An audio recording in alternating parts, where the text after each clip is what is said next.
ETV ప్రేక్షకులకు నమస్కారం. చెప్పాలని ఉంది కార్యక్రమానికి స్వాగతం. ఆయన చేతి మునివేళ్లు మృదంగాన్ని తాకితే ఆ శబ్దం నాదంగా మారి వేదాన్ని ప్రకటిస్తుంది. సప్త స్వరాలు లయలో నాట్యం చేస్తాయి. ఆ ధ్వని మాంత్రికుడు ఎవరో కాదు, నవ మృదంగ నాదబ్రహ్మ శ్రీ ఎల్లా వెంకటేశ్వరరావు గారు. 4 సంవత్సరాల అతి చిన్న వయసులో మృదంగం నేర్చుకోవడం ప్రారంభించి 7 సంవత్సరాలకే తొలిసారి కచేరీలో పాల్గొని ఆ తరువాత ఎన్నో వందలు కాదు ఎన్నో వేల ప్రదర్శనలు ఇచ్చి ఎన్నో లక్షల కోట్ల హృదయాల్లో సుస్థిరమైన స్థానం సంపాదించుకున్నారు. హైదరాబాద్లోని రవీంద్ర భారతిలో దాదాపు 36 గంటలు ఏకధాటిగా మృదంగనాద ప్రదర్శన చేసి గిన్నిస్ బుక్ ఆఫ్ వరల్డ్ రికార్డ్స్లో స్థానం సంపాదించుకున్నారు. శాస్త్రీయ సంగీతంలో గాయకులకి పక్క వాయిద్యంగా సహకారం అందించే మృదంగాన్ని సోలో వాయిద్యంగా ఆయన తీర్చిదిద్దారు. దాదాపుగా 30,000 ప్రదర్శనలు, 100కు పైగా అవార్డులు, 100కు పైగా బిరుదులు. ఇవన్నీ ఒకెత్తైతే వారి అకుంఠిత దీక్షకి శ్రమకి గౌరవిస్తూ కేంద్ర ప్రభుత్వం 2007 సంవత్సరంలో వారిని పద్మశ్రీతో పురస్కరించుకుంది. అంతటి మహానుభావులైన శ్రీ ఎల్లా వెంకటేశ్వరరావు గారు ఇవాల్టి మన అతిథి. నమస్కారం గురువుగారు. నమస్కారం అండి. గురుగారు, దాదాపు 30,000 ప్రదర్శనలు, 100కు పైగా అవార్డులు, 95 ఎన్నో బిరుదులు మీకు అందాయి. ఎల్లా వెంకటేశ్వరరావు గారు అసలు ఇది ఎలా సాధ్యపడింది అని అడగాలి. వాస్తవానికి అసలు ఇది ఎలా ప్రారంభమైంది? 7th ఇయర్లో ప్రారంభమైంది. అవును. వినాయక చవితి రోజున మొదలుపెట్టిన కార్యక్రమం ఇప్పటివరకు కొనసాగుతున్నది. భగవంతుడి యొక్క అనుగ్రహం, గురు కటాక్షం, మా తల్లిదండ్రులు చేసుకున్న పుణ్యఫలం. మా తాతలు ముత్తాతలు వాళ్ళు మహానుభావులు. అంటే నాది 5th జనరేషన్ కళాకారుల కుటుంబం. మా ఇంట్లో కళలు వైద్యం ఉండేది. కళలు వైద్యం కూడా ఉండేది. ఓ, అట్లా మా తాతగారు వాళ్ళు ఫ్రీడమ్ ఫైటర్స్ కూడా, గాంధీ గారి శిష్యులు. మీ నాన్నగారు వైలన్ విద్వాంసులు అయినప్పటికీ కూడా మీకు మృదంగం వైపు మొక్క వెళ్ళడానికి కారణం ఏమిటండి? మా పెద్ద తండ్రి గారు, ఆయన ప్రభావం. మా తాతగారు, చిన్న తాతగారు వెంకటలింగం గారు, వీరస్వామి గారు. సో మీ కుటుంబంలో ఉన్నదే మీకు వచ్చింది జెనెటిక్గా, జెనెటిక్ ఆ సంప్రదాయం మీకు అది అనుగ్రహం. అది మన దేశం గర్వించదగ్గ శాస్త్రీయ సంగీత సామ్రాట్లు ఎంతోమంది ఉన్నారు. గాయనిమణులు కావచ్చు, లేకపోతే గాయకులు కావచ్చు, వారందరికీ మీరు సహకారాన్ని అందించారు మృదంగం ద్వారా. సో వారందరిలో మీకు బాగా సాన్నిహిత్యంగా ఉండేవారు ఎవరు? భారతీయ శాస్త్రీయ సంగీతంలో వాళ్ళు మించిన వాళ్ళు ఎవరు లేరు అప్పట్లో. ఇప్పుడు కూడా అలాంటి వాళ్ళు లేరు. చెంబై వైద్యనాథ్ భాగవతర్ గారు, సెమ్మంగుడి శ్రీనివాస్ అయ్యర్, జిఎన్ బాలసుబ్రహ్మణ్యం గారు, ముసిరి సుబ్రహ్మణ్యం అయ్యర్, ఎంఎస్ సుబ్బలక్ష్మి గారు, బాలమల్లి కృష్ణ గారు. చిన్నప్పటి నుంచి నేను వారితోటి ఎక్కువ కార్యక్రమాలు ఇచ్చిన వాడిని. నేనంటే చాలా అభిమానం వారికి. పుత్రవాత్సల్యం, చాలా అభిమానంగా ఉండేవారు. అట్లాగే శ్రీరంగ గోపాలకృష్ణ గారు, మన కళాకారులు ఓలేటి వెంకటేశ్వర్లు గారు, నేదునూరి కృష్ణమూర్తి గారు, అన్నవరపు రామస్వామి గారు, ద్వారం వెంకటస్వామి నాయుడు గారు. అట్లాగే మన విద్వాంసులందరూ చాలామంది ఉన్నారు. కురవిడి సత్యనారాయణ గారు, అప్పశాస్త్రి గారు, మహావాది వెంకటప్పయ్య శాస్త్రి. వీళ్ళందరిలో మీకు ఎవరితో ఎక్కువ సాన్నిహిత్యం ఉండేది సార్? ద్వారం వెంకటస్వామి నాయుడు గారు, మైసూరు టి చౌడయ్య గారు, ఎంఎస్ గోపాలకృష్ణ గారు, లాల్గుడి జయరామన్ గారు, టిఎన్ కృష్ణన్ గారు. ఇట్లా ఒక అద్భుతమైనటువంటి కళాకారులతో వాయించడం జరిగింది. ఇది ఎవరికి సాధ్యం కాదండి. అది నాకు మహాభాగ్యంగా భావిస్తున్నాను. అయితే మీరు అంత చిన్న వయసు నుంచి కూడా సాధన చేస్తూ మీ కుటుంబంలో ఉంది కాబట్టి అది మీకు సరస్వతి కటాక్షం కూడా అంతే, మీ కృషి ఇవన్నీ తోడైనప్పటికీ కూడా మరి మీ చిన్నతనంలో చదువు రీత్యా అప్పటిలో చదువుకు ప్రాధాన్యత కూడా ఉండేది బాగా, చిన్నపిల్లలు చదువుకోవాలి అన్న. నేను ఆశ్చర్యం ఏంటంటే ఐఏఎస్ అవ్వాలనుకునేవాడిని చిన్నతనంలో. ఐఏఎస్ ఎందుకంటే ఐఏఎస్లు ఆఫీసర్లు చాలామంది నా అభిమానులు ఉన్నారు. ఎక్కడికి వెళ్ళినా కూడా ఉన్నారు. ఏ స్టేట్లో, అన్ని రాష్ట్రాల్లోనూ కలుస్తుండేవాళ్ళం. నేనంటే అభిమానం, నా కార్యక్రమాలకు వస్తుండేవారు. అట్లాగే ఐపీఎస్లు ఆఫీసర్స్ అందరూ. నాకు ఈ పొలిటికల్ తక్కువ, వీళ్ళు ఎక్కువ. అఫీషియల్గా అభిమానంగా చూసేవాళ్ళు. నేను ఏదైనా చెప్తే వినేవాళ్ళు, సహాయం చేసేవాళ్ళు. ఏదైనా అడిగితే నాకు కాదు ఎవరికన్నా, సమాజానికి చాలామంది ఉన్నారు. అట్లా స్కూల్లో చేర్పించారండి. స్కూల్కి వెళ్ళాను అంటే తక్కువ. కాన్సర్ట్స్ వెళ్ళటం వలన దానికి అంటే 7 ఏళ్ల వయసుకే మీరు ప్రారంభించారు లేదు, తపన ఉండిపోయింది. తర్వాత నేను స్వయంగా చదువుకుని ఇంట్లో వాళ్ళకి ప్రైవేట్గా వెళ్ళడం అదేమీ లేదు. ఎంఏ వరకు చదివానండి. ఓ ఇంట్లోనే ఎస్, ఇంట్లో ఉంటూ పరీక్షలు రాస్తూ రాశాను. ఎప్పుడు అది పిల్లలందరూ పెద్దవాళ్ళు అయిపోయి నేను బ్రహ్మాండంగా జరుగుతున్నాయి కాన్సర్ట్స్, కొన్ని కార్యక్రమాలు కూడా మానుకోలేక నేను పరీక్షలు రాయడం మళ్ళీ పోస్ట్పోన్ చేసుకున్నాను. అంటే తదుపరి ఇయర్కి అట్లా కూడా అయిపోయింది. అంటే వాటితో సంబంధం లేదు. ఆ చదువు వలన నాకు ఏదో వస్తుంది, ఏదో ప్రొఫెసర్ అవ్వాలని అలాంటివి ఏమీ లేవు. అజ్ఞానుడిగా ఉండకూడదు. సో విద్య వల్ల జ్ఞానం కావాలన్న ఒక కోణంలో మీరు. ఆశ్చర్యం ఏంటంటే నేను ప్రొఫెసర్ అయ్యాను యూనివర్సిటీకి, డీన్గా కూడా. అవునండి, head of the department, dean, professor. చాలా యూనివర్సిటీస్కి నేను బోర్డ్ ఆఫ్ స్టడీస్ చైర్మన్గా ఉన్నాను. అంటే ఢిల్లీ యూనివర్సిటీ కానీ, ఇటు బెనారస్ యూనివర్సిటీ, మెడ్రాస్ యూనివర్సిటీ, ఇలాంటివన్నీ చాలా యూనివర్సిటీస్. ఎన్టీ రామారావు గారితో ఉండగా లలిత కళాపీఠాన్ని పెట్టమని చెప్తే అప్పుడు దాని ప్రాజెక్ట్ రిపోర్ట్ అడిగారు, వారు ఇచ్చాం. ఎన్టీ రామారావు గారు స్థాపన చేసింది అది. నేను వెళ్ళిన తర్వాత 8 శాఖలను ప్రారంభించాను. అవునండి. అప్పుడు దోణప్ప గారు ఉన్నప్పుడు అది విశ్వవిద్యాలయంగా రూపకల్పన అయింది. నారాయణ రెడ్డి గారు వచ్చారు విసిగా. మీ ఇద్దరం కలిసి నేను ఏదైనా అడిగినా వారు చక్కగా చేసేవాడు. వారికి కూడా మంచి అభిమానం, కళల ఎందు గొప్పవాడు. మీ కలయిక కంటే సంగీతం సాహిత్యంలో జరిగిందండి. నేనంటే చాలా అభిమానం. మీకు ఇన్ని వాద్య పరికరాలు ఉన్నప్పటికీ కూడా ప్రత్యేకించి మృదంగం మీద మక్కువ రావడానికి కారణం ఏమిటి? ఒకటి. రెండోది, మీకు మక్కువ ఎంత స్థాయికి వెళ్ళిపోయిందంటే దాన్ని ఒక సోలో వాయిద్యంగా తీర్చిదిద్దాల్సిన ఆలోచన వచ్చింది. మా పెద్ద తండ్రి గారి దగ్గర శిష్యర్కం చేసేవారు శిష్యులు. ప్రతినిత్యం 24 గంటలు మృదంగ సాధన ఉండేది. అది వినడం, అది మరి దానివల్ల ఆ మక్కువ ఏర్పడి ఉండొచ్చు. జెనెటిక్ అది కూడా అదొకటి. దైవ కటాక్షం, అమ్మవారి కటాక్షం. గురుగారు, మీరు మృదంగ వాద్యాన్ని సోలోగా మొట్టమొదటిసారి ఎప్పుడు ప్రదర్శించారు? ఆ అనుభవాల గురించి చెప్తారా? చిన్నప్పటి నుంచి నాకు చిన్న మృదంగం ఒకటి ఉండేది, చిన్నది, ఒక బొమ్మ లాంటిది. దాంట్లో వాయిస్తుండేవాడు. నానమ్మ గారు, అమ్మగారు వాళ్ళందరూ భజన చేస్తుండేవాడు. చుట్టుపక్కల వాళ్ళు అందరూ వచ్చి సాయంత్రం భజన, రాముడి గుడి ఉంది మా ఇంటి ఎదురుగుండా. అట్లా ఒక ఆ వాతావరణంలో మృదంగం ఇచ్చేవాళ్ళు నాకు. 4th ఇయర్లోనే ఆ భజనలకి, కీర్తనలకి వాయించడం అలవాటైంది. అరే ఆశ్చర్యం, అది రోజు నిత్యం అట్లా ఒక డెవలప్ అయింది. అది నిజంగా భగవంతుడి యొక్క సంకల్పం.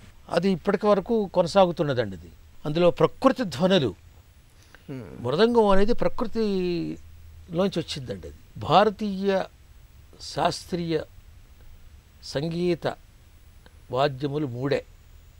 అంటే వేదకాలం నుంచి ఉన్నాయి ఇవి. అంటే 5000 సంవత్సరాల ముందు. ఈ మృదంగం ఆకారం అప్పుడు ఎలా ఉందో మీకు శిల్పాల్లో కనపడుతుంటాయి. అవును, దేవాలయాల్లో అదే ఆకారం. ఇప్పటికీ అది పోలేదు. అది వీణ, మృదంగం, వేణువు 3. భారతదేశంలో మృదంగ్ అంటారు, నార్త్లో మృదంగ్. తర్వాత పకావాజ్ అంటారు. ఈ పకావాజ్ అని పేరు అక్బర్ కాలంలో వాళ్ళు వచ్చారు, ముఘల్ సామ్రాజ్యంలో దాని నుంచి వచ్చింది అది. సితార్ కూడా అదే. అసలు యాక్చువల్గా మనది వీణ. ఈ పకావాజ్ అనేది దాన్ని ఏం చేశారంటే 2 చేసేసాడు. 2 భాగాలు చేసి తబలా అన్నాడు. తబ్బోలో తబలా. తబ్బోలో తబలా. యాక్చువల్గా మృదంగమే అది. అయితే ఇప్పుడు మన దేశంలో మృదంగ ప్రాధాన్యత మనకి చాలా మందికి తెలిసిందే. బట్ విదేశాల్లో అసలు మృదంగానికి ప్రాధాన్యత ఎంతవరకు ఉంది గురుగారు? చాలా బాగుంది. విదేశాల్లో అద్భుతంగా వాయిస్తున్నారు పిల్లలు. ఇప్పుడు మన శిష్య ప్రశిష్యులు చాలా మంది ఉన్నారు అక్కడ. అమెరికాలో, కెనడాలో, లండన్, ప్యారిసు, ఆల్మోస్ట్ చాలా దేశాల్లో వాటన్నిటిలో కూడా మృదంగం చాలా ప్రాముఖ్యత ఉంది. చదువుకుంటుంటారు. సంగీతం కానీ, వీణ కానీ, ఫ్లూట్ కానీ, మృదంగం కానీ, వైలిన్ కానీ నేర్చుకుంటారు. మృదంగం వాయించే వాళ్ళు ఎక్కువ మంది నా పిల్లలు. అదే భరతనాట్యం, కూచిపూడి, ఈ నాట్యాలు కూడా. మీరు మృదంగం వాయించేటప్పుడు ఒక్కొక్కసారి మిగతా వాయిద్యాలని ఇంకొకసారి గాయకుని కూడా డామినేట్ చేసేవారన్న వాదన ఉంది. అది ఎంతవరకు నిజం? ఆ సందర్భం గురించి ఏమైనా ప్రస్తావిస్తారా? డామినేట్ చేయాలని ఉండదండి. మన తెలిసే ప్రకవాద్యం ఉంటుంది. ఎవరన్నా అడగండి, ఆయన ప్రకవాద్యం ఎలా ఉంటుందని అడిగితే తెలుస్తుంది.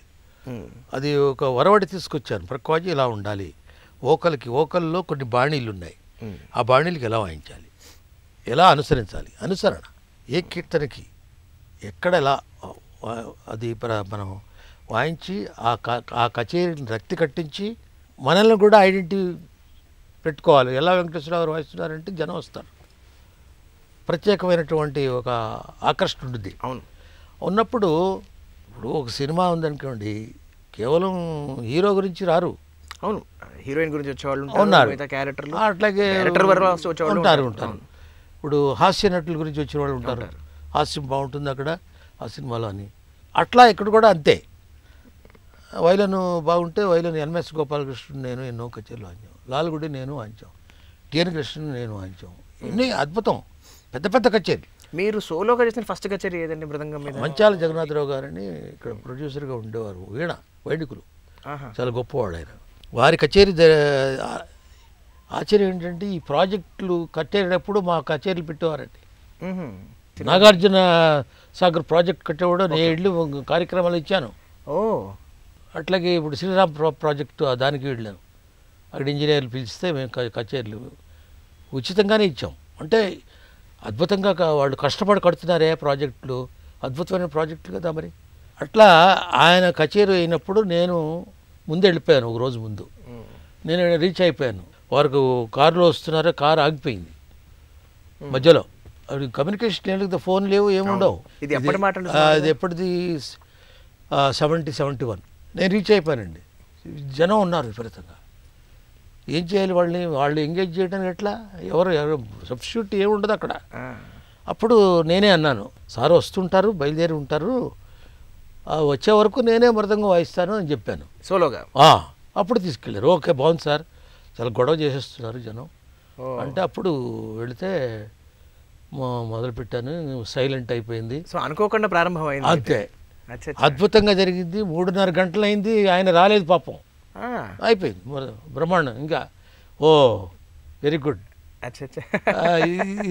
అంటే మనకి అది తెలిసింది కదా, ప్రేక్షకుల యొక్క నాడి తెలిసింది. అక్కడి నుంచి నిర్విరామంగా 70 దేశాల్లో 70 కంట్రీస్ సోలో ఇచ్చాను నేను. ప్రకవాద్యం వాయించింది 2 3 అంతే. టిఆర్ మహాలింగం గారు ఫ్లూట్, బాలమల్లి కృష్ణ గారు, ఈమరి శంకర శాస్త్రి అంతే, బాలచందర్ బాలచందర్, ఇంకెవరికి వాయించలేదు నేను, అన్నీ సోలోలే. మన సంప్రదాయ కళల్ని అభ్యసించడం ద్వారా పిల్లల్లో నైతిక విలువలు అలవడతాయని మీరు ఎప్పుడో ప్రసంగం చేయడం జరిగింది. అవునండి. దానికి దీనికి ఉన్న అవినాభావ సంబంధం గురించి చెప్పరా? ఉంటుందండి. గురువు ఏం చేస్తాడంటే, ఈ సంగీత కళలలో ఉండేవాళ్ళు గురువు సద్గురు అంటారు. ప్రవర్తన ఒకటి, నీ చదువులు ఎలా చదవాలి, జ్ఞాపశక్తి ఎలా ఎక్కువ వృద్ధి అవుతుంది, అట్లాగే కొన్ని టిప్స్ ఉంటాయి జ్ఞాపశక్తికి.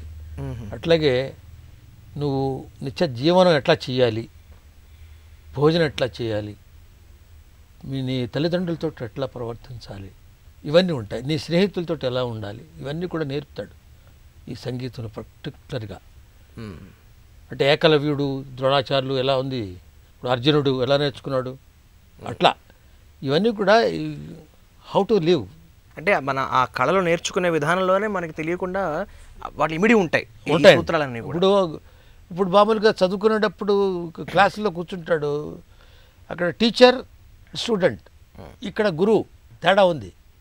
ఓకే, ఇది టీచరే ఇంగ్లీష్లో, బట్ గురువు.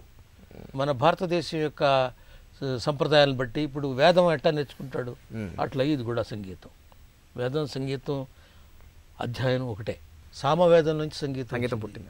యజుర్వేదం నుంచి మృదంగం ఏర్పడింది, యజుర్వేదం నుంచి నాట్యం ఏర్పడింది, నాట్యకళ. ఓకే, 4 వేదాలు మీకు తెలుసు కదా. మహానటుడు శ్రీ ఎన్టీ రామారావు గారితో మీకు చాలా చక్కటి సాన్నిహిత్యం ఉండేదని, మీ కార్యక్రమాలకు వారు ఇప్పుడు వస్తూ ఉండేవారని వినడం జరిగింది. సో వారితో మీకున్న సాన్నిహిత్యం గురించి. ఆయనకి ఇష్టం ఎవరైతే ఉన్నారో సాహిత్యంలో కానీ సంగీతంలో కానీ ఇంకెవరితో మాట్లాడేవాడు కాదు. ఇష్టం అయితేనే మీ నటన ఆయన ఆకట్టుకుంటే ఇంక మిమ్మల్ని వదలటైనా అట్లా విపరీతమైనటువంటి అభిమానం కలుగుతుంది. అట్లా వాళ్ళ ఇంట్లో అమ్మాయిలు పెళ్ళిళ్ళకి కానీ, ఆయన first chief minister of Andhra Pradesh అయినప్పుడు ఆయనకి ఒక సెంటిమెంట్ ఉంది, నా మృదంగం ఉండాలి, వేదాలు చదువుతుండాలి, వేదఘోష జరగాలి. దానికి ఏమంటాం? నేను అట్లాగే ఈయన మహానటులు సావిత్రి, మన ఎస్వి రంగారావు గారు గృహప్రవేశం మెడ్రాసులో నేను వాయించాను వెళ్ళి. రంగారావు గారి గృహప్రవేశానికి. అలాగే అంజలి గారు అంజలిదేవి గారి. అట్లాగే మన జమున గారు నేనంటే చాలా ఇష్టం. సో రామారావు గారు ఇంట్లో రామారావు గారు ఇంకా ఎక్కువ. మళ్ళీ రెండోసారి అయినప్పుడు కూడా నా కార్యక్రమం ఉంది. సో ఏ శుభకార్యం జరిగినా మీ మృదంగ వాదన ఉండేది అందులో? ఉండేదండి. ఓకే. మృదంగ వాద్యంలో నవమృదంగ సమ్మేళనం అనే ఒక ప్రక్రియ ప్రారంభించాలని మీకు ఎలా అనిపించింది? ఇప్పుడు సోలో ఎట్లా ప్రారంభమైందో ఈ నవమృదంగ ప్రక్రియ అనేది నాలో మా తండ్రి గారు వైలిన్ విద్వాంసులు కదా, వైలిన్ వాయిస్తుండేవారు, ఇంట్లో సాధన చేస్తుండేవారు. పాడేవాళ్ళు వచ్చి సాధన చేసేవాళ్ళు, గానం. దీంతో నేను పాడగలుగుతాను. పాడతారు కూడా? Yes, I can sing. And నేను కంపోజ్ కూడా చేశాను చాలా. సినిమాలు కూడా చేయమన్నారు, చేశాం. తక్కువ, అంటే ఆ ఫీల్డ్ వేరు కదా. మీరు సంగీతం సమకూర్చిన సినిమా పేరు చెప్పగలరా? భద్రం కొడుకు. భద్రం కొడుకు అది నేషనల్ అవార్డు. అవును. అది ఎన్టీ రామారావు గారు విశ్వామిత్ర, దాంట్లో కొన్ని నేను ఎన్టీ రామారావు నన్ను తీసుకెళ్ళాడు ఆయన. Okay okay. ఫ్లైట్లో దగ్గర కూర్చోబెట్టుకుని నేనంటే చాలా అభిమానం. అదే మన నవమృదంగ సమ్మేళనం గురించి మాట్లాడుతాం. నవమృదంగ సమ్మేళనం ముందు వేదం 3 మృదంగాలు, పంచమృదంగం అని ప్రారంభించా. దాంట్లో 6 స్వరాలు ఉంటుంది, అంటే 5 ఉంటాయి. చిన్న రాగాలు ఉంటాయి, ఆడవ షాడవ రాగాలు ఉంటాయి కదా. దాంట్లో ఈ సామాజ వర్గమన ఇట్లా కొన్ని రాగాలు వచ్చినాయి, అవి వాయించేవాడిని. అట్లా ప్రారంభమైంది పంచమృదంగం, సప్తమృదంగం, నవమృదంగం. దాంట్లో కాన్సర్ట్స్ చేయడం, దాంట్లో ఏమవుతుందంటే ఆకాశవాణి నన్ను చాలా బాగా ప్రోత్సహించింది. నేను ఏది చేసినా ఓకే చేయండి మాస్టర్ అనేవాళ్ళు. దీనికి నవమృదంగం అది రీసెర్చ్ సబ్జెక్ట్. అది మృదంగం చరిత్రలో 5000 సంవత్సరాలు దీనికి హిస్టరీ. ఒకటే మృదంగం వాయించిన వాడు కానీ 9 మృదంగాలు వాయించిన వాళ్ళు ఎవరు లేరు. First time in the history of mridangam. Thousands of years చూసుకోండి. ఇదొక చరిత్ర. దానికి నాకు డాక్టరేట్స్ ఇచ్చారు, అమెరికా, లండన్ యూనివర్సిటీసు, ఇక్కడ JNTU ఇట్లా ఇచ్చారు. ఆ రోజుల్లో నేషనల్ అవార్డు వచ్చింది దానికి. ఈ ప్రక్రియకి 36 గంటల పాటు ఏకధాటిగా అసలు కనీసం భోజనం కూడా చేయకుండా మధ్యలో మంచిలు కూడా లేదు, మంచిని కూడా తాగలేదు. లేదు, అది నిష్ఠతో చేసిందే. సంకల్పం ఏంటంటే చిన్నప్పటి నుంచి నన్ను ఆదరిస్తున్నాడు మహాశివుడు, శివతత్వం ఇది. సరే, మా కులదైవం వెంకటేశ్వర స్వామి అనుకోండి, అమ్మవారు. స్వామివారికి ఏదైనా చేయాలి. నీరాజనం మృదంగంతో ఒకరోజు నిద్రాహారాలు మాని, అది నా సంకల్పం. ఏదో రికార్డ్స్ క్రియేట్ చేయాలి అని అలాంటి కాదు, ఆ భావన కాదు. తర్వాత క్రియేట్ అయింది, అది వేరు విషయం. ఇది గవర్నమెంట్ అప్పుడు అంజయ్ గారు ప్రభుత్వం, సీఎం గారు. నా సంకల్పం ఏంటంటే నిద్రాహారాలు లేకుండా నిష్ఠగా from 5 o'clock onwards, next day 5 అంటే 24 hours. మళ్ళీ మానలేదు నేను, కంటిన్యూ అంటిల్ ఈవినింగ్. అంటే మీ ఒరిజినల్ ప్లాన్ 24 గంటలేనా? అంతే, అది వెళ్ళిపోయింది. అది అంటే ఎక్కడ ఆగట్లేదు, దేవ సంకల్పం. 2 విషయాలు జరిగింది దాంట్లో. ఆగస్టు 16వ తారీఖున ప్రారంభమైంది ఉదయం. బాలమల్లి కృష్ణ గారు వినాయక ప్రార్థనతో పాడారు. ఆయన వచ్చారు, ఆయన మెడ్రాస్ నుంచి. ఓకే. మంగళంపల్లి బాలమల్లి కృష్ణ గారు, ఏమర శంకర శాస్త్రి గారు, వీణ, పెద్దవాళ్ళందరూ వచ్చి పాడారండి. నాకు సహకారం వాళ్ళు. అరే, మహానుభావులు వాళ్ళు. సంగీతానికి రోగాన్ని నయం చేసే శక్తి ఉంటుంది అంటారు. నేను జపాన్లో వాయించినప్పుడు ఆడియన్స్లో కేకలు అనిపించినాయండి. ఒక లేడీ, ఆవిడ తన్మయత్వం చెందుతూ స్పృహ కోల్పోయింది. మళ్ళీ వచ్చి ఇంకా ఏకధారగా ఏడుస్తుంది. ఇట్లో బాగా డీప్గా ఇన్వాల్వ్ అయిపోయింది ఆ నాదంలో. Mentally retarded, mental. దీనికి ఈ శబ్దానికి స్పందించింది. హైదరాబాద్లో కూడా 2 కేసులు అట్లా వాయిస్తుంటే వాళ్ళు మామూలుగా మెంటల్ రిటార్డ్ అంటే ఏం ధ్వని వచ్చినా ఏం చేసినా వాళ్ళు స్పందించరు, మాట్లాడరు, కథలకు ఉండదు.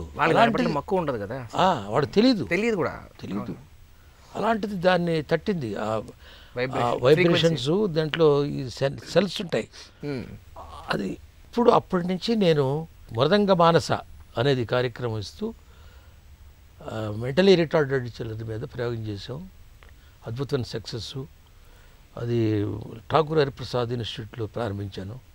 అప్పుడు గవర్నర్ ఆవిడ ఉండేది, ఆవిడ ప్రారంభించింది. నేను మృదంగం కూడా ప్రజెంట్ చేశాను. దాని తర్వాత గవర్నమెంట్ వాళ్ళది ఉంది, national institute of mentally retarded, అక్కడ కూడా ప్రారంభించారు. అనే చోట్ల దీనికి మంచి అంటే సంగీతం వలన థెరపీ, మృదంగ థెరపీ.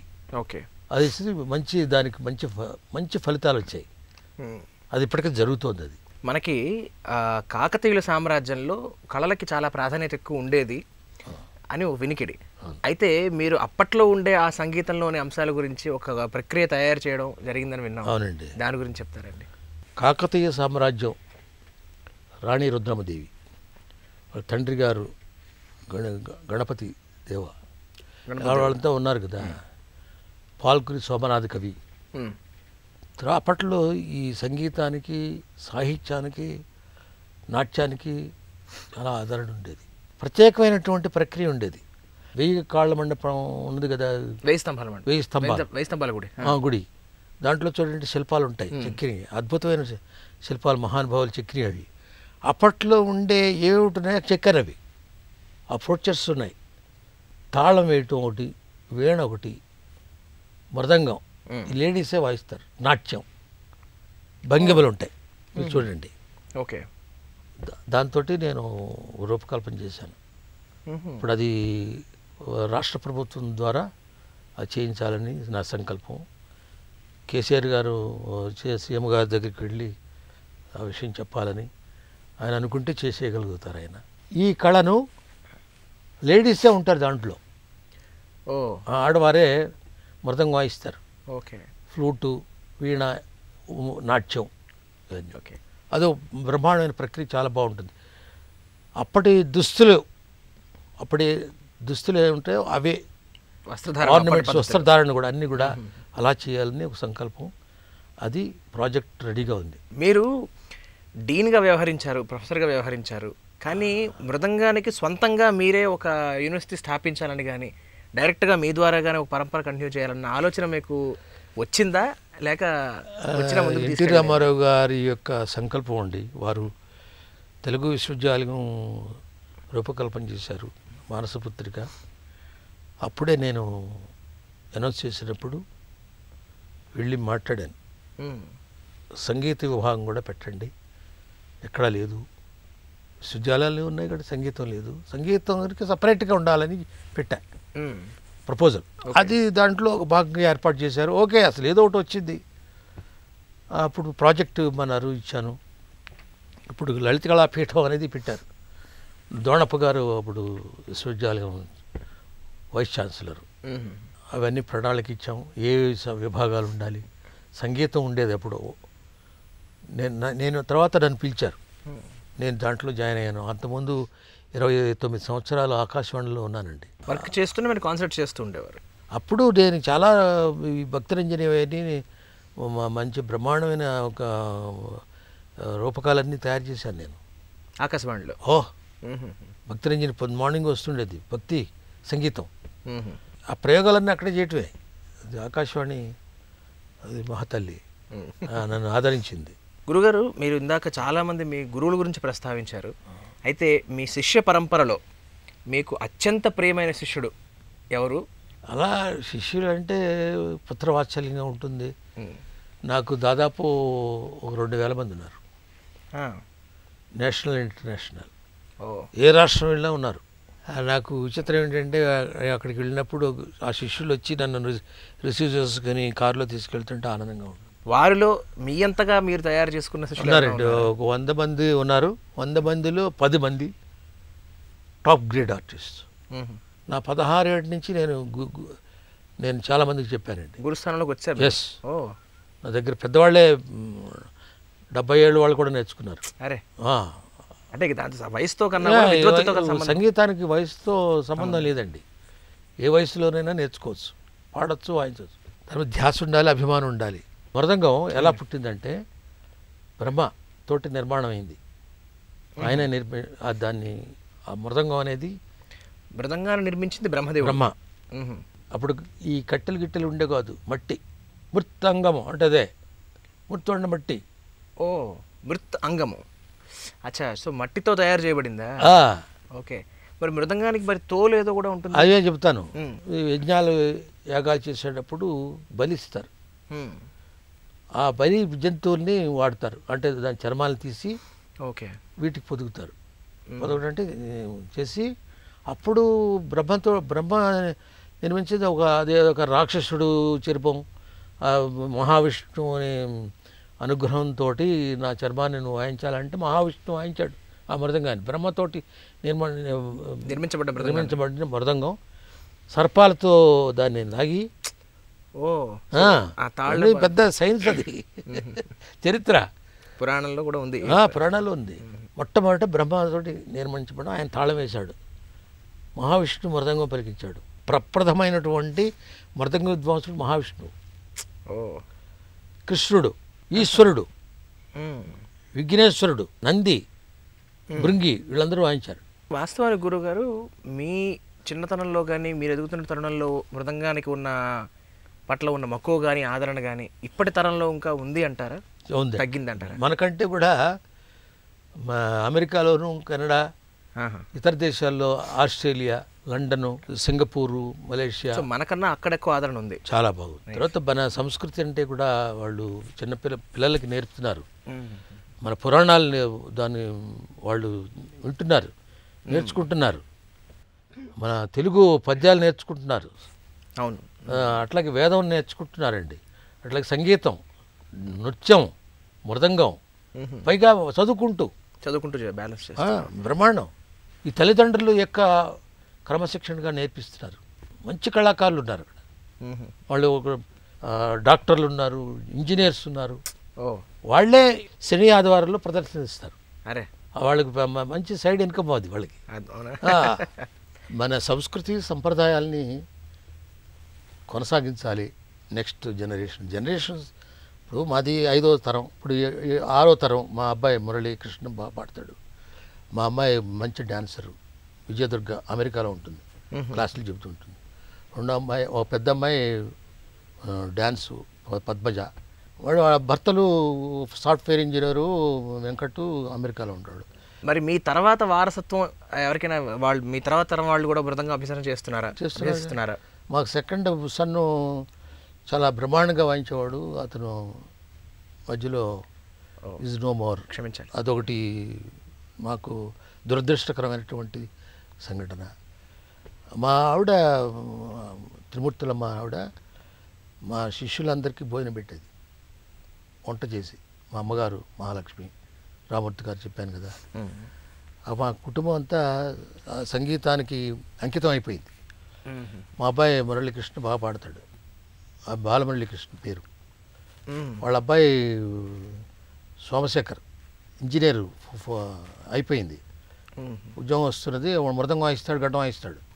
పెద్దమ్మాయి కొడుకు అభిషేక్ మృదంగం బాగా వాయిస్తాడు. సో మీ వారసత్వం కొనసాగుతుందండి. ఇంకొక అబ్బాయి ఇప్పుడు వచ్చాడు, వెంకట్ అని, పాడతాడు వోకల్. సో ఇటు సంగీతం, అటు నాట్యం, మొత్తానికి అన్నీ కూడా మీ కళలు అలా భగవంతుడు అమ్మవారి దయ అండి. అది మా పెద్దలు ఇచ్చిన వరం. అదే మాకు ఏమీ నిధులు అవి ఏమీ ఇవ్వలేదు, కానీ అదే ఇచ్చారు. ఇదే ఆనందం. ఇప్పుడు ఏంటంటే నెక్స్ట్ జనరేషన్కి మనం ఇవ్వాల్సింది ఏంటంటే మన సంస్కృతి, మన సంప్రదాయాలు ఎట్లా మనం గౌరవించుకోవాలి పెద్దల్ని. అది చాలా అవసరం అండి. గురుగారు, రామారావు గారి పాలనలో, ఆ కాలంలో మీరు లలిత కళలకి దాంతోపాటు ఎంతో సామాజిక సేవ కూడా చేయడం జరిగిందని విన్నాం. దాని గురించి. రామారావు గారు మానసపుత్రిక తెలుగు విశ్వవిద్యాలయం అనేక సంస్కరణలు చేశాడు ఆయన. అద్భుతం. అవే ఇప్పుడు కొనసాగుతున్నాయి అనుకోండి కొన్ని రాష్ట్రాల్లో. నిస్వార్థంగా చేసిన మనిషి ఆయన. నన్ను ఆకాశవాణి నుంచి తీసుకొచ్చారు. అంతమంది శ్రీరంగ గోపాలరత్నం గారు ఉండేవారు. నేను వెళ్ళిన తర్వాత నారాయణ రెడ్డి గారు వచ్చారు. అప్పుడు ద్రోణప్ప గారు ఉండేవారు వాయిస్గా. నేను వెళ్ళిన తర్వాత వాద్య సంగీతం అంటే విశ్వవిద్యాలయాల్లో ఉన్నాయి, ఓకలే ఉంటుంది. దాని మీద రీసెర్చ్ ఫ్యాకల్టీ అయ్యి ఓన్లీ కర్ణాటక వోకల్ ఉంటుంది, లేకపోతే హిందుస్థానీ ఉంటాయి. వేరే ఇన్స్ట్రుమెంట్లు ఏమి ఉండవు. ఎక్కడ తీసుకోండి, ఉంటే డ్యాన్స్ ఉంటుంది, నృత్యం ఉంటుంది, అదే నృత్యమో లేకపోతే గానమో అంతే. నేను వెళ్ళిన తర్వాత వాయిద్యాలు పెట్టించాను. బిఏ మృదంగం, బిఏ వైలన్, బిఏ వీణ, బిఏ ఫ్లూటు, నాదస్వరం, తవిల్, బిఏ డప్పు. ఇప్పుడు డప్పు వాయిస్తున్నారు కదా, అవునవును, అక్కడ నేర్పించేవాళ్ళం. ఓ బిఏ జానపద కళలు, ఓ పెయింటింగ్ బిఏ. అప్పుడు కూచిపూడి ఉండేది, భరతనాట్యం పెట్టాం, తర్వాత ఆంధ్రనాట్యం పెట్టాం బిఏ, తర్వాత ఎంఏ పెట్టాను, నేనే పెట్టించింది. ఓ హరికథ, బుర్రకథ, జానపద కళలు, జానపద సాహిత్యం, ఇవన్నీ కూడా పెట్టాం. ఇవన్నీ మీ ఆధ్వర్యంలో జరిగినవి? నా ఆధ్వర్యంలో. అద్భుతం అండి. డిప్లొమా, తర్వాత ఎంఏ అయినాయి, పిహెచ్డి కూడా అయింది ఓ నా హయాంలోనే. నేను 16 ఏళ్ళు పనిచేశాను అక్కడ, నాకు చాలా తృప్తిగా ఉంది. ఇట్లాంటి యూనివర్సిటీ ఎక్కడ మన భారతదేశంలో లేదండి. మీరు ఎంతోమంది రాష్ట్రపతులు, ఎంతోమంది ప్రధానమంత్రులు, ముఖ్యమంత్రులు, సో వాళ్ళ చేతుల మీదుగా కూడా పురస్కారాలు అందుకున్నారు. సో వాటి గురించి రాధాకృష్ణన్ గారు నాకు అవార్డు ఇస్తూ చాలా సంతోషపడ్డారు. ఆయన మామూలుగా మాట్లాడరు స్టేజ్ మీద. నాకు అప్పుడు 14 ఏళ్ళు ఉంటాయి. ఢిల్లీలో తీసుకున్నాం. ఓ 1961. ఓ అప్పటి నుంచి 5 మంది రాష్ట్రపతుల దగ్గర నేను సన్మానం పొందాను, అవార్డ్స్. సెంట్రల్ స్కూల్స్, నవోదయ విద్యాలయాలు, వాటిలో మ్యూజిక్ టీచర్స్ వేయించారు. నేను అడిగాను, నేను ప్రపోజల్ పంపించాను. అప్పుడు పివి నరసింహారావు గారు మినిస్టర్గా ఉండేవారు, హ్యూమన్ రిసోర్సెస్. శర్మ గారు ఉండేవారు, కె శర్మ డైరెక్టర్. వాళ్ళ దయ వల్ల అక్కడ ఈ మ్యూజిక్ టీచర్స్ పోస్టులు ఏర్పడినాయి. కొన్ని వేల మంది పనిచేస్తున్నారు సెంట్రల్ స్కూల్స్లో, అంతమంది లేవు. ఎన్టీ రామారావు గారి టైంలో ఈ స్కూల్స్లో కూడా చేయించాను. ఒక జీవో తీసుకొచ్చారు. ఇప్పుడు గర్ల్స్ ఇంటర్మీడియట్ కాలేజీల్లో, జూనియర్ కాలేజెస్, వాటిలో మ్యూజిక్ టీచర్స్, సంగీత కళాశాలలు పెట్టారు. ఎక్కడంటే నిజామాబాదు, వరంగల్లు, ఇలా ఒక 6 కళాశాలలు పెట్టాడు. తర్వాత ఆర్టిస్టులకి ఉద్యోగాలు, ఇళ్ల స్థలాలు. ఎన్టీ రామారావు గారి టైంలో 350 మంది ఆర్టిస్టులకి ఇప్పించాను. మహానుభావులు చాలామంది ఉన్నారు. మనకి బాగా ఆంతర్యంగా నేనంటే అభిమానించేవారు నీలం సంజీవరెడ్డి గారి దగ్గర నుంచి, దామోదర్ సంజీవ్ గారు, పివి నరసింహారావు గారు, అంజయ్ గారు, తర్వాత విజయభాస్కర్ రెడ్డి గారు, కోట్ల విజయభాస్కర్ రెడ్డి, మహనీయులు వాళ్ళంతా. నేనేమి చేసుకోలేదు, నాకేమి అది కావాలి ఇది కావాలి. I did not ask anything. అది వచ్చింది, భగవంతుడు ఇచ్చాడు, మా సరస్వతి అమ్మవారు ఇచ్చింది, అంతే. ఇలవేలుపు వెంకటేశ్వర స్వామి ఆలయంలో 1979 నుంచి నేను ఆస్థాన విద్వాంసుడు. ఎంఎస్ సుబ్బలక్ష్మి గారు, లతా మంగేశ్వర్ గారు, బాలమల్లి కృష్ణ గారు, పెద్ద మహనీయులు అంతా ఉన్నప్పుడు నేను కూడా నన్ను అపాయింట్ చేశారు. అప్పటి నుంచి ఇప్పటికి వరకు కొనసాగుతుంది స్వామివారి అనుగ్రహం. చాలా సంతోషం. అట్లా అన్నీ వచ్చినాయి. నేను ఏమడగాలి? నేను నమ్మిన ఆ మృదంగం అది మహాశక్తి అనమాట. అది అద్భుతమైనటువంటి శక్తి, అదే ఇస్తుంది. గురుగారు, మీరు ఇంత సుదీర్ఘమైన ప్రస్థానంలో, ప్రయాణంలో ఎంతో శ్రమపడ్డారు, ఎంతో కష్టపడ్డారు. కానీ ఎప్పుడైనా మీకు మీ శ్రమకి తగ్గ ఫలితం రాలేదని కానీ, అసంతృప్తి కానీ ఎప్పుడైనా కలిగిందా? మీరు ఇందాక అన్నారు కదా, దాదాపు 30,000 కాన్సర్ట్స్. ఇప్పుడు నాకు అనుభవం అంటే ఈ కాన్సర్ట్స్ ఎక్స్పీరియన్స్ 67 years, 67 వాళ్ళ లైఫ్. ఈ లైఫ్ లాంగ్లో ఒక వన్ మ్యాన్ లైఫ్ ఎప్పుడు కూడా నాకు అలసట కానీ, మీరు అడిగిన క్వశ్చను అసంతృప్తి కానీ లేదు. అంటే ఆ వాద్యంలో నేను చూసుకున్నా, దేవుణ్ణి చూసుకున్నాను, నేను ప్రకృతిని చూసుకున్నాను, నటరాజన్ స్వామి చూశాను, వెంకటేశ్వర స్వామి చూశాను, ప్రకృతి. నేను ఇప్పుడు ఈ వాద్యంలో ఈ ధ్వని నాకు కావాలంటే వస్తుంది, ప్రళయనాదం వస్తుంది, శంకారావం వస్తుంది, ఓంకారం పలికించాను. ఒకటి ప్రక్రియ, జంతువులు శబ్దాల మీద మృదంగంతో పలికించాను. జంతువులు, సింహం ఎలా పలుకుతుంది, అరే ఏనుగు ఘీంకారం, గుర్రపు డెక్కలు, ఈ జంతువుల యొక్క నడకలు ఎట్లా ఉంటాయో అది లైవ్ ప్రదర్శించాను. ఎయిర్ప్లేన్, రైలు, ఇవన్నీ కూడా చేశాను ప్రక్రియ. అంటే మృదంగంలో ధ్వనులు అనమాట, రకరకాల ధ్వనులు. తర్వాత సముద్రపు ఘోష, వర్షపు జల్లు, వర్షపు చినుకులు, ఇవన్నీ కూడా మేఘ గర్జన ఇవన్నీ కూడా మృదంగంలో పలికించానండి. ఇవన్నీ ఎలా వచ్చినాయి? సాధన, భగవంతుడు ఇచ్చిన వరం. గురుగారు, మీరు చేసిన ఎన్నో ప్రదర్శనలు ఉన్నాయి. వాటిలో మీరు చేసిన జుగల్బందీల్లో ప్రత్యేకించి మీకు బాగా ఇష్టమైన ప్రదర్శన ఏది, ఎవరితో? కర్ణాటక సంగీతంను, హిందుస్థానీ సంగీతం, జుగల్బందీ కార్యక్రమాలు ఇచ్చిన కళాకారులు కొద్దిమందే ఉన్నారండి. అది ఆ ప్రక్రియ అందరికీ రాదు, ఓకే, మిక్స్ అవ్వదు.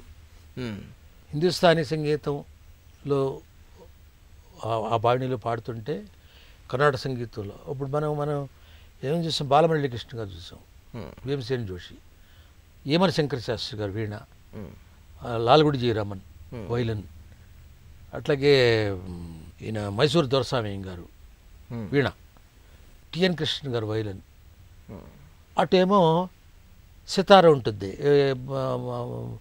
రవిశంకర్ బాన్సరి, హరిప్రసాద్ చౌరాస్య. వీరందరిలో మీకు బాగా నచ్చిన, మీరు బాగా వీళ్ళందరూ సారంగి, సితార్, మన అమ్జద్ అలీ ఖాన్, వీళ్ళందరితో చేసాం. పండిట్ జస్రాజ్. మన కర్ణాటక సంగీత విద్వాంసుల్లో పాల్గొన్న వాళ్ళు ఇన్స్ట్రుమెంట్లో లాల్గుడి, ఎంఎస్జి, ఏమని, దొరస్వామి గారు, బాలమురళీ కృష్ణ గారు, ఇంతే. ఇంకా అక్కడ కూడా ఎవరు లేరు. మృదంగంలో ఒకళ్ళిద్దరు ఉన్నారు. నేను వాళ్ళ ఈ కాన్సర్ట్స్ అన్నీ చేశాను ఇక్కడ అబ్రాడ్లో అన్నీ కూడా. వీటిలో మీకు బాగా నచ్చింది మన జకీర్ హుసేన్ నేను వాయించింది. జాకిర్ హుసేన్ గారు. అది ఇంటర్నేషనల్ మ్యూజిక్ ఫెస్టివల్ యూరోప్లో జరిగింది, రోమ్. ఓకే, బెస్ట్ పర్ఫార్మెన్స్ అని నాకు అవార్డు కూడా ఇచ్చారు. అరే, అట్లా వాళ్ళ తండ్రి గారితో, అలారఖా గారితో 1985 ఎప్పుడో, 86 84 బాంబేలో first time programme live telecast చేశారు, నేషనల్ ప్రోగ్రామ్, దూరదర్శన్. బాంబేలో షణ్ముఖానంద హాల్లో ఒక 3 కార్యక్రమాలు జరిగినాయి.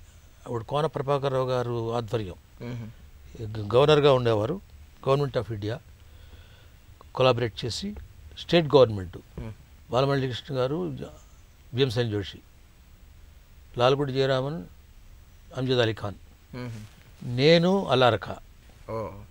అది అలా ప్లాన్ చేశారు వాళ్ళు. బ్రహ్మాండంగా జరిగింది. ఇప్పటికీ అది హైలైట్. వాళ్ళ అబ్బాయి జకీర్ హుసేన్ గారు, జాకిర్ హుసేన్ గారి తబలా, ఎల్లా వెంకటేశ్వరరావు గారి మృదంగం. బ్రహ్మాండంగా వేలాది జనం ఉన్నారండి అప్పుడు, అంతే ఫారినర్సే. చాలా అద్భుతంగా జరిగింది. అది కూడా 1981. ఫెంటాస్టిక్. తర్వాత ఈమన్ గారు,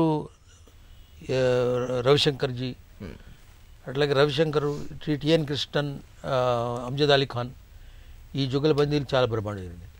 రమణి చౌరస్య 6 గంటలన్నర సేపు కచేరీ జరిగింది. అరే, జుగల్బందీ గంటన్నర నేనే వహించాను. అద్భుతం. అట్లా చాలా జరిగింది.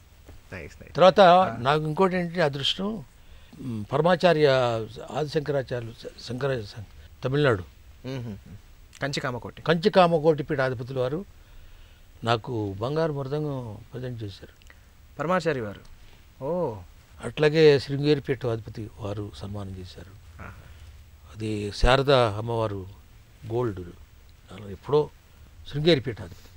అట్లాగే మన పీఠాధిపతి మైసూరు గణపతి సత్యనారాయణ స్వామి వారు ఆస్థాన విద్వాంసుడిని.